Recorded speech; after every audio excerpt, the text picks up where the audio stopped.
Hello and welcome to Talk Time.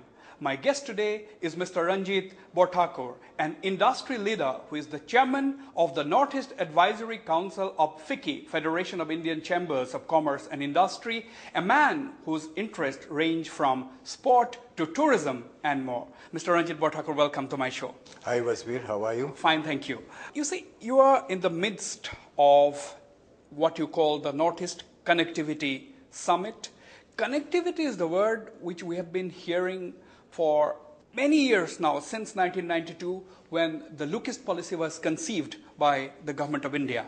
Are you a happy man today at the way things are going on as far as connectivity of the northeastern region to our immediate neighborhood is concerned? Am I happy? The answer is no. Talking about connectivity, I think it is history relived, because if you really look at it, we have to go back into time. In 1945, Assam was positioned in a much better situation because we never talked about connectivity. Yeah. Because connectivity was totally linked, meaning to the whole world. Assam built its tea industry, its oil industry through river links and road links.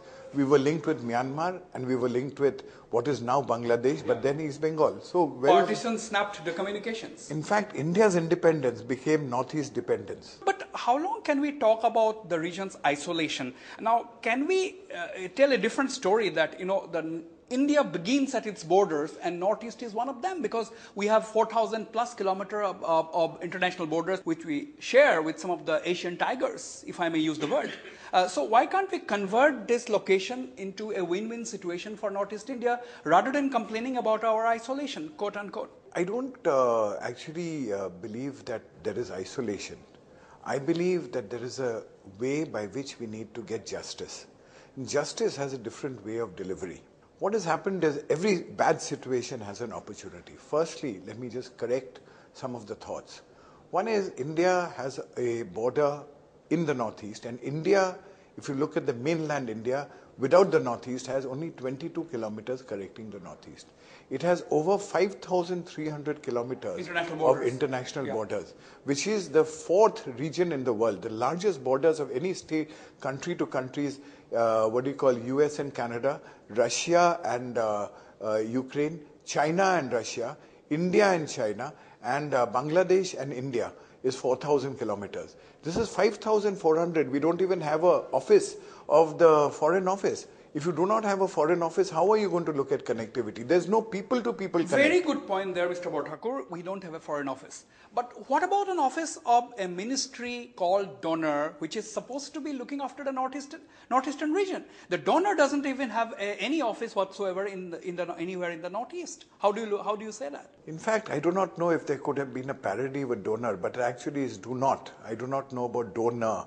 It is do not anything to do with the Northeast. I do not believe donor or Northeast Council have actually contributed. In fact, there are layers. They've outlived their utility. I don't even believe there was an utility. I believe there are another hierarchy actually in the whole system of getting to the center. So it's a very interesting point. I mean, are you indirectly suggesting that donor and Northeastern Council are adding to the bureaucratic red tape that is retarding progress, economic activity in the Northeast? Completely. I completely believe that the entire process of donor and Northeast, which was intended to be good, was intended to shortcut, was intended to give 10% of all budgets to the Northeast, has in fact become a bureaucratic nightmare without any vision, without any delivery. The moment the new government headed by Mr. Narendra Modi came to power, you, of course, welcomed it under the banner of the Ficci's Northeast Advisory Council. I will come to that, Mr. Barthakur. But the VK Singh, who was then the donor minister, he said that 13,000 crores of money the donor held on to it without utilizing or spending in the Northeast. I'm not exposed to the figures, but at least that's what he said. He was the donor minister. In his capacity as donor minister, he said that 13,000 crores of money was lying with donor unutilized. I'm saying that I would go by what the minister says. I'm sure that the money was utilized. I can only go by the fact that no action has happened to the ground to the worth of, say, 13,000 crores. So I'm sure that it may be 13,000 crores and more, because 13,000 crores, if deployed, would have created a multiplier of minimum 3. So we're talking about 39,000 crores. So actually, it is a real sort of challenge, and without meaning to be in any way derogatory, I think it's a challenge to the system of depriving the people of 39,000 crores plus 13,000 crores. Now, while welcoming the installation of the Modi government or the victory of the Modi BJP and the installation of Narendra Modi as the Prime Minister, Ficci welcomed. Everybody welcomed. Ficci also welcomed, and you specifically came out with a statement highlighting the priorities for the northeastern region. You talked about highways, you talked about waterways, inland waterways, and you talk about connectivity in general. That was the thrust. My question to you now, as the chairman of the Northeast Advisory Council of Ficci, which is one of the country's leading trade and industry bodies, are you going to make a case before the new government that the Donor and Northeastern Council should be revisited, or there should be a new thought on these two behemoths, if I may use the word? I believe any government which is in power and any prime minister that is leading our country ought to know about the Northeast and the challenges it's faced since its independence.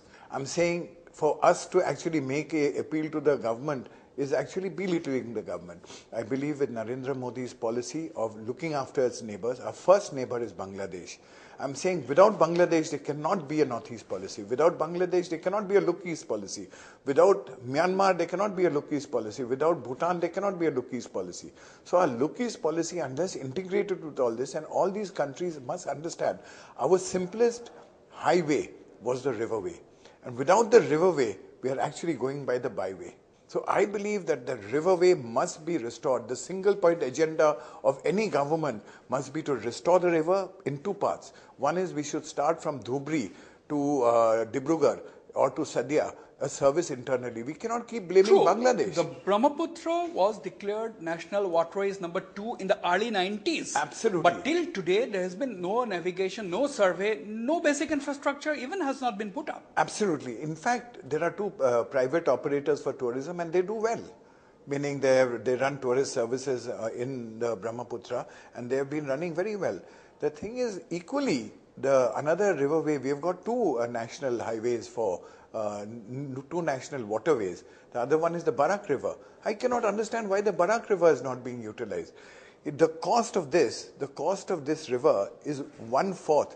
If railway is half the cost of, if not 1/4 the cost of roads, this is 1/4 the cost of railways. Look at the inflation that we are actually incurring. In fact, I believe that this is a human rights issue, that in 1965, that how did Pakistan dismember the river services and nobody has been able to say anything? Why has not India taken it up? Then we had a friendly government also in Bangladesh after Pakistan. We were supposed to have a friendly government even now. Even now. And I'm saying that we don't have the river. Why are we trading with Teesta? What does Teesta go with this? In the old days, the headquarters of the inland water system was in Guwahati. And all river systems of Bangladesh, then East Bengal, was actually managed and maintained in Guwahati. So I cannot understand why that should be. It is doing harm to 42 million people by stopping access of human system. Absolutely. On that note, we shall go for a short break now, but stay on. When I come back, I shall continue my conversation with Mr. Ranjit Barthakur.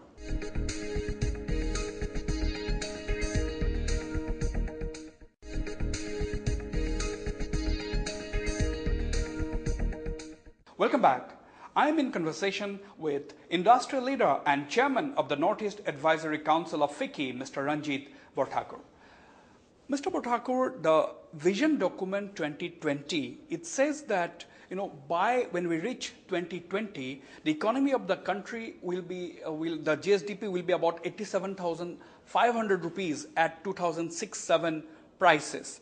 Now, if the Northeast has to reach that level, the region has to grow at 12.95%, that is 13%, which is a Herculean task. If we see the growth rate today, I think this is almost impossible. So what is the Northeast story in the days ahead, according to you? See, I believe there are stages of any economic development.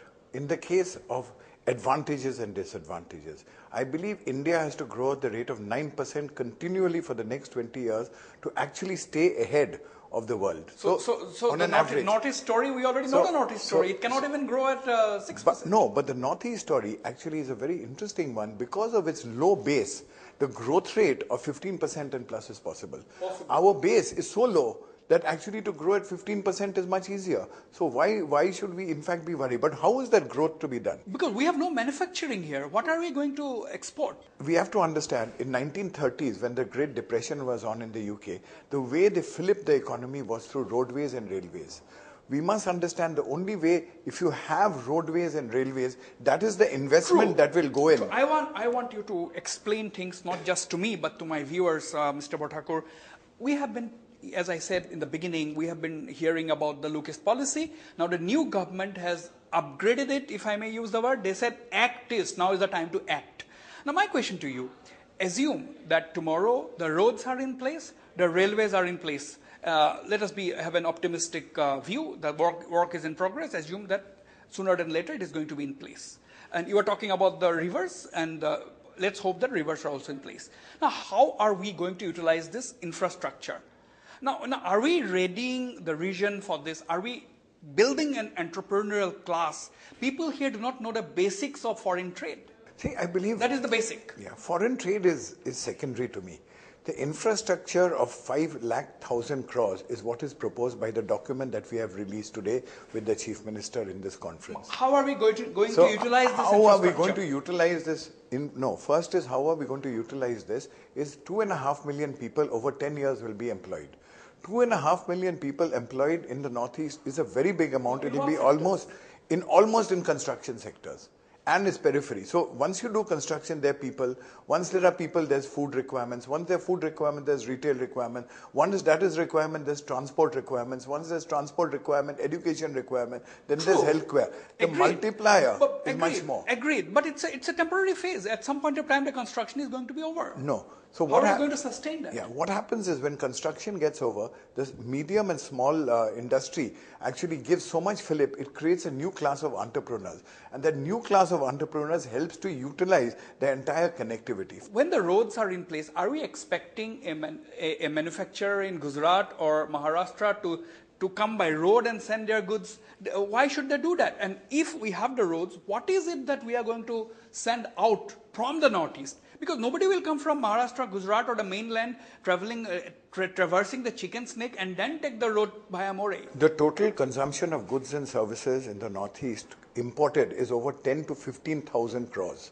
So we must understand when we talk about people coming from Gujarat, firstly, the coming by road is a no issue. Yeah. They must come by ship. Yes. They must come to Calcutta port and come by the Brahmaputra, because we are a riverine civilization.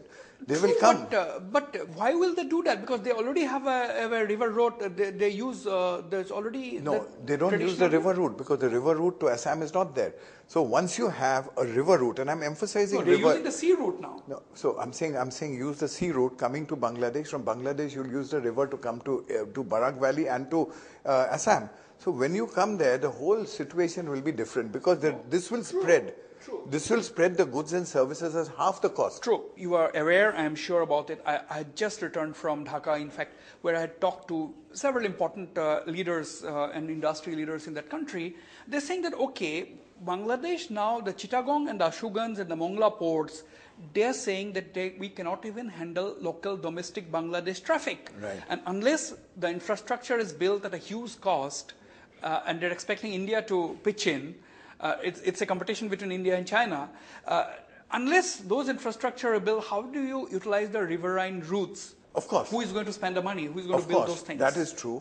And in fact, that one of the investment plans is to beef up Bangladesh. It's in our interest. A strong Bangladesh makes a strong India. A strong Bangladesh makes a strong Northeast. We cannot have a policy which is actually at the cost of Bangladesh.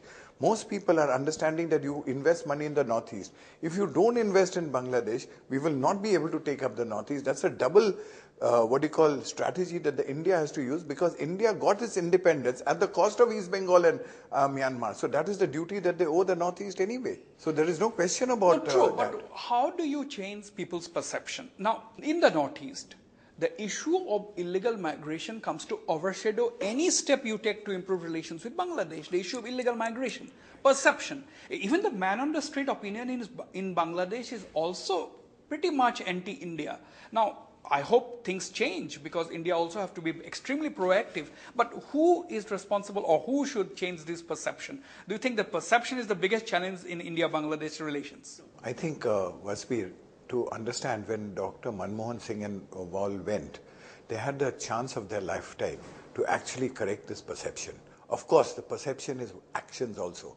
If we had concluded TISTA, the land border agreements, if we implement this, the tide in opinion of Bangladesh will change. It may be at the cost of a minority situation. In terms of migration, I do believe that human beings are like water. They will go to wherever prosperity is. Absolutely. If we have porous borders and the government of India allows that to happen, or the state government, there is nothing that we can do. From a business perspective, to me, that is consumers, it doesn't matter because I'm not on the political side. If we beef up Bangladesh, the advantage is that they will not come. The advantage of giving more jobs in Bangladesh, more transit through, is that they benefit. Absolutely. The economy of Bangladesh through the riverine route will improve Manmohan everywhere. Singh had the coalition obstacles. Let us hope Narendra Modi government is able to correct some of these situations on the ground. On that note, we shall go for another short break, but stay on. We'll be right back.